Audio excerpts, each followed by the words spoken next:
How's it going, everyone? This is Brad Williams with Over 40 Fitness Hacks. I've got my seasoned co-star with me as Kirk McCarley. How's it going, Kirk? It's going well, Brad. Thanks for having me. Absolutely, absolutely. Yeah, let's get depressed. I think the theme is making lemons out of lemonade. Okay. So you're stuck with depression or a physical infirmity even, or anxiety, fear.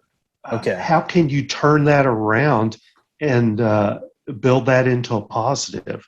So I had a client proposal just today that she cited some things that she was dealing with. She got demoted and she wanted to get promoted.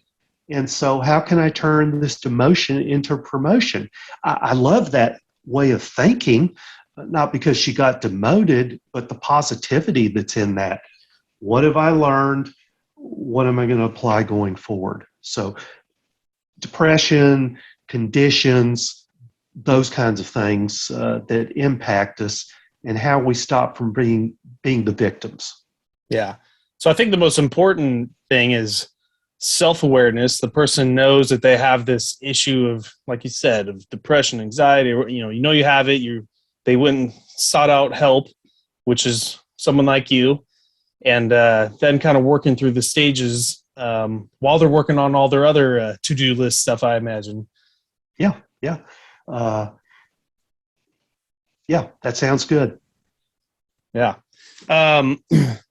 For some people, I guess, who are, severely depressed or severely have anxiety attacks, all that, I'm assuming that at some point you'd have to kind of refer out to someone else. Am I right? Or you totally can handle any situation? No, you're absolutely right. And that's a slippery slope that coaches operate from. We start from a standpoint of we're working with the whole person who just wants to get better, wants to get to an improved condition in their career, in their wellness, in their interpersonal relationships. But having said that, we will encounter people from time to time. I'm depressed. I'm having marital problems. I've had an instance or two, suicidal ideation, which is real serious type stuff. Those things are outside the jurisdiction of my pay range, and I have some behavioral counselors that are wonderful that I can refer people to when we get into those kinds of instances. Fortunately, not too often, but that's the fine line of working in coaching or working in therapy. And we as coaches have to recognize it and respond responsibly. Yeah, I agree with you. And in my world as a personal trainer, sometimes a lot of us, because we're spending so much time with this individual, you get to know them, they start opening up to you. We're almost like therapists, but same thing. We all know where our pay grade stands. And, if there's any issues, we kind of, not just for physical injuries where we send them to a physical therapist or a chiropractor or something like that, but we're like, ooh, you got a lot of issues at home. You might want to seek counsel to, another type of professional. But, we, at certain points, we know to, not kind of venture off into those territories. Yeah, it's requires a fairly high level of emotional intelligence, being able to read somebody. And you can see that as you're working with a client in a workout where they're just not with it that day. They're not focused. They're going through the motion, and it's almost calling time out. Let's step back for a minute. Are things okay? And sometimes that can lead into a breakthrough, and you get them rechanneled to where they need to be. Same thing with me in coaching as you have in fitness coaching, Brad. Gotcha.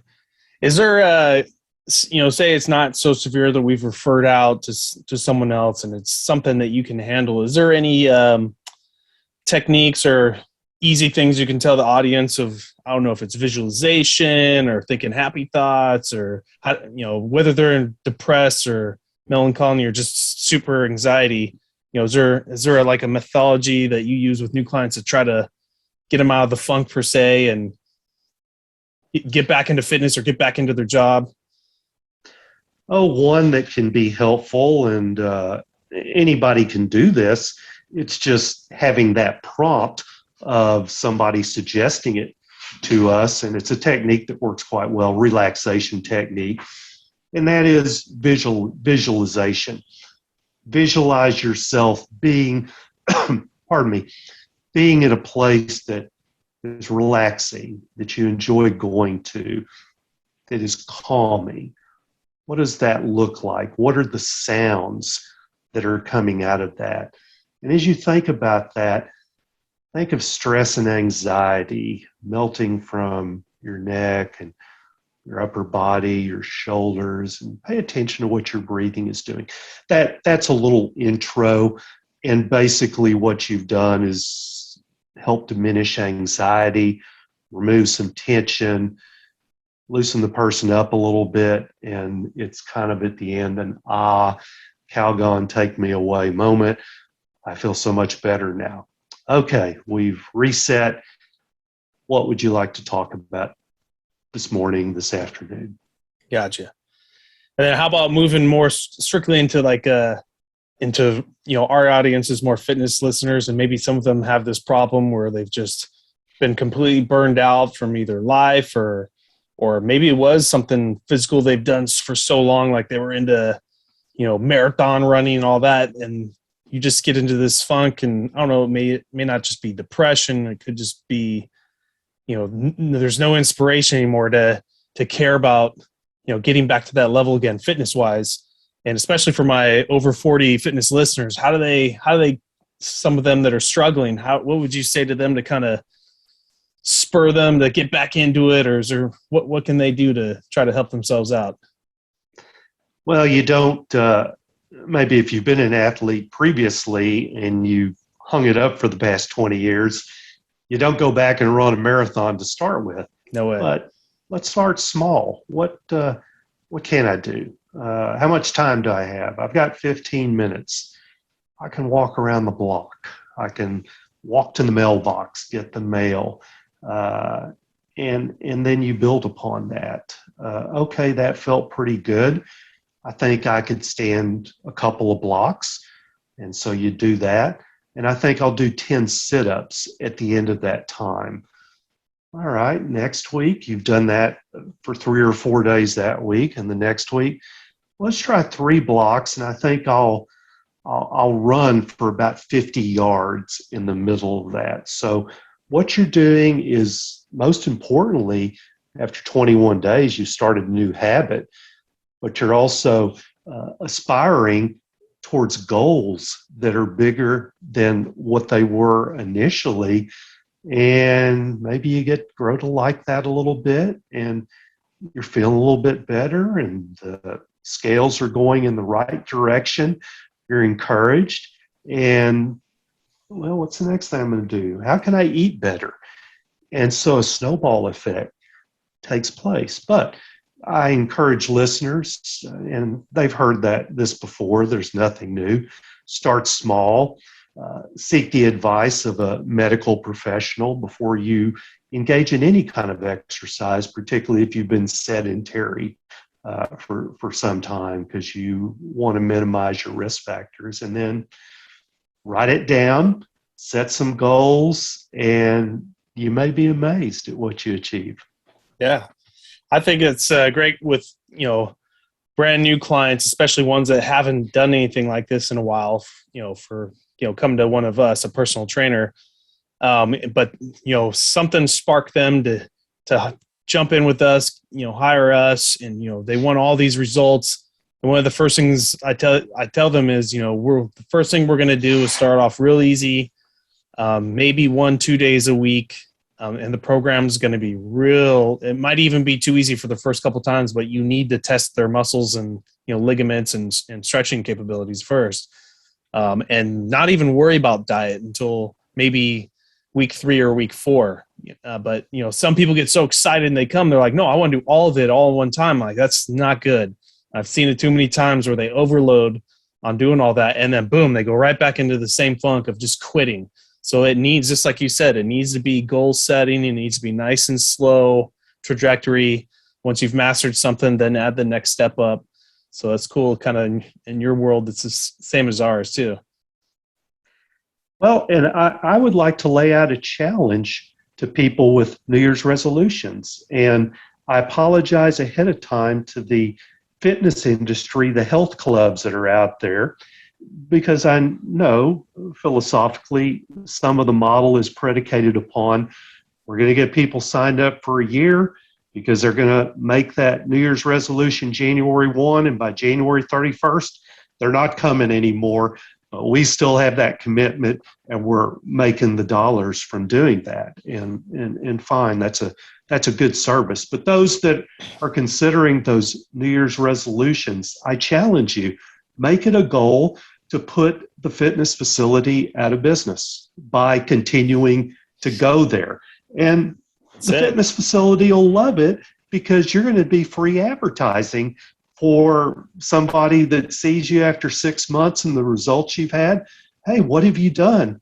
It works both ways. So I take that as a challenge. I go to the club, but I continue to go because I want to put them out of business, and it's motivation for me. I like that. I like that mentality for any of my clients that are listening. Challenge accepted. Like you said, I'd rather have everyone get all these goals or walking billboards, Yeah.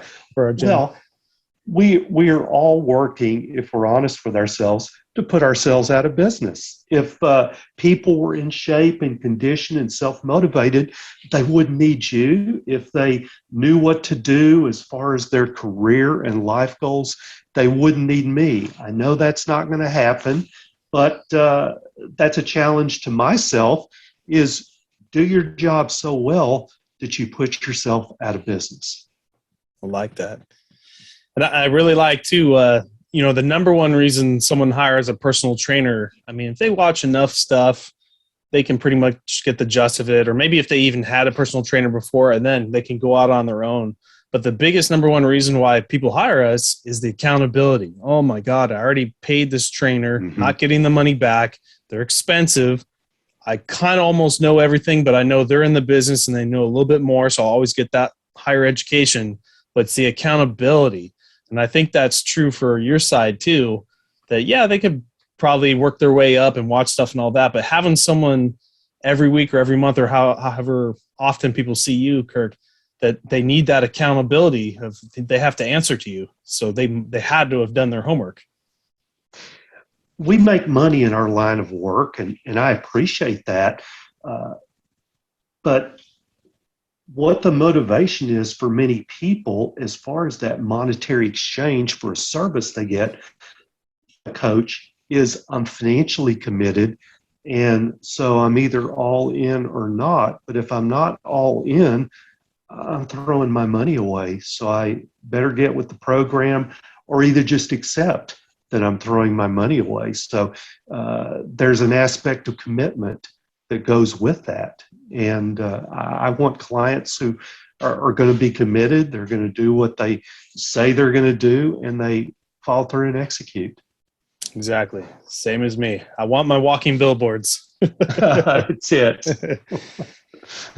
All right. Well, I think that's a good one to end on this episode, unless you have anything else, Kirk.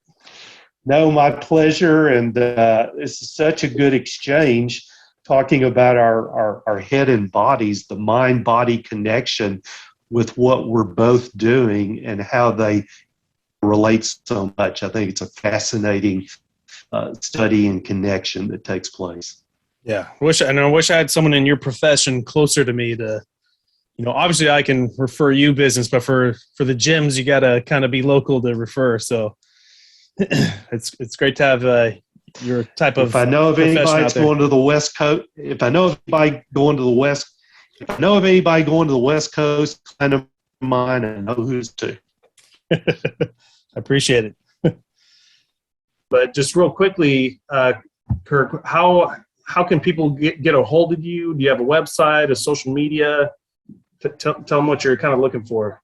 I do. I am the Seed Sower Coach, and in a further episode, hopefully, I have the opportunity to divulge a little bit about the development of that as a label. But seedsowercoach.com is my website. Email address is Kirk, K-I-R-K, at theseedsowercoach.com. And phone number with the St. Louis area code 314-677-8779. I'm active on Facebook under the Seed Sower Coach, as well as I have a LinkedIn site. Exactly. I found you on LinkedIn as well. And I'll put everything in the episode details so the audience can just go to the details and click the links and find you. So awesome. Well, thanks, Kirk, for jumping on with me, and we'll do many more together, and hope everyone enjoyed listening. But thanks for doing this with me. I'll see you in the next act. All right.